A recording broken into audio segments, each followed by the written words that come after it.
మంత్రాలతోనే దేవుణ్ణి పూజించాలా? దేవతల భాష సంస్కృతం. మన సంస్కృత భాషను దేవభాష అంటారు, లేదా దేవనాగరి లిపి అంటారు. 11వ శతాబ్దానికి పూర్వం ఆంధ్రదేశంలో అందరూ సంస్కృతమే మాట్లాడేవారు. భారతదేశ పండితులందరికీ సంస్కృతమే ప్రధాన భాష. కాబట్టి సనాతన సాహిత్యమంతా సంస్కృత భాషలో ఉంది.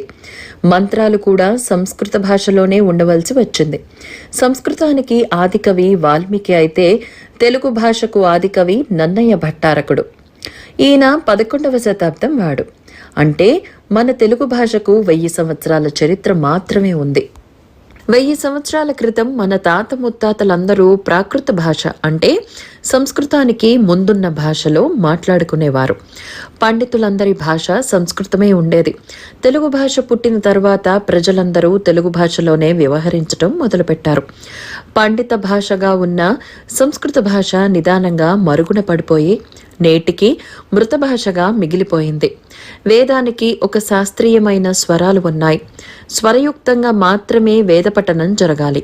అలా పఠించకపోయినట్లయితే మనకు మంచి జరగటానికి బదులుగా చెడు జరిగే అవకాశం ఎంతగానో ఉంది. ఈ విషయం చాలా మందికి తెలియదు.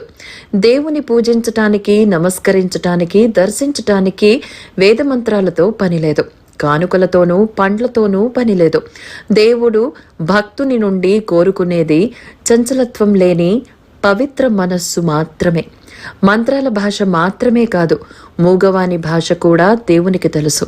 అయితే దేవుని గురించి మనకే తెలియదు. ఏం చేద్దాం? మనుష్యాణం సహస్రేషు కశ్చిత్ యతతి సిద్ధయే యతతామపి సిద్ధానాం కశ్చిన్మాం వేత్తి తత్వతః. కోటి భక్తులు ఉన్నా పరిపూర్ణంగా దేవుని గురించి తెలిసినవాడు ఎక్కడో ఒక్కడే ఉంటాడు అని చెబుతుంది భగవద్గీత.